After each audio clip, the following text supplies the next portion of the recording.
banyak serangan cyber akhir-akhir ini ya, terutama adalah karena ada demand dan ada supply.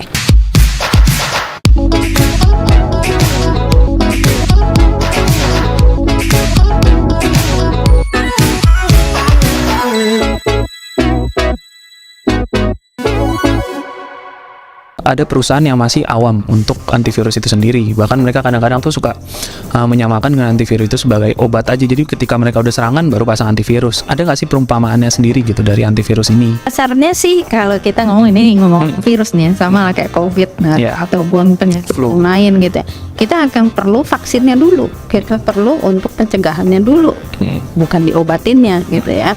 Jadi antivirus yang manapun gitu, mau pakai merek apapun, nggak bisa untuk ngobatin. Jadi kalau ditanya, oh iya gue udah kena ransomware nih, udah kena encrypt, ada decryption toolnya nggak? Ada beberapa yang memang sudah dibuat, tapi itu kan perlu waktu. Sama kayak kita HIV kah, cancer kah, apapun, nggak langsung datang-datang, oh ya ini ada obatnya gitu.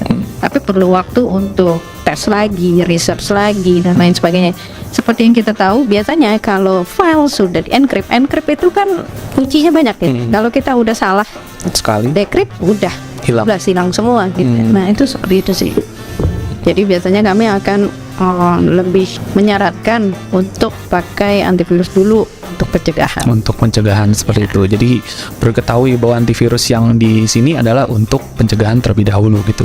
Nah, untuk antivirus Bitdefender sendiri, fitur-fitur apa aja sih yang paling diunggulkan terutama untuk enterprise? Di Bitdefender itu untuk versi enterprise kita sebutnya Gravity Zone. Ya. Di Gravity Zone itu kita ada yang versinya bundling, jadi bisa untuk server, bisa untuk workstation. Biasanya kita sebutnya keluarga business security. Yang paling standar itu business security, kedua business security premium, dan ketiga business security enterprise. Seperti itu. Kalau dibilang untuk yang paling feature yang paling utama ya, itu biasanya seringkali orang tanya, sebenarnya Bitdefender itu udah ada anti ransomware-nya belum sih? Nah, karena situ. Betul, karena ada banyak antivirus lain yang belum ada anti ransomware-nya. Bitdefender sekalipun yang dari basic itu kita sudah ada. Kita ada ransomware vaksin. Kemudian ini kita ngomongin yang soal ransomware ya.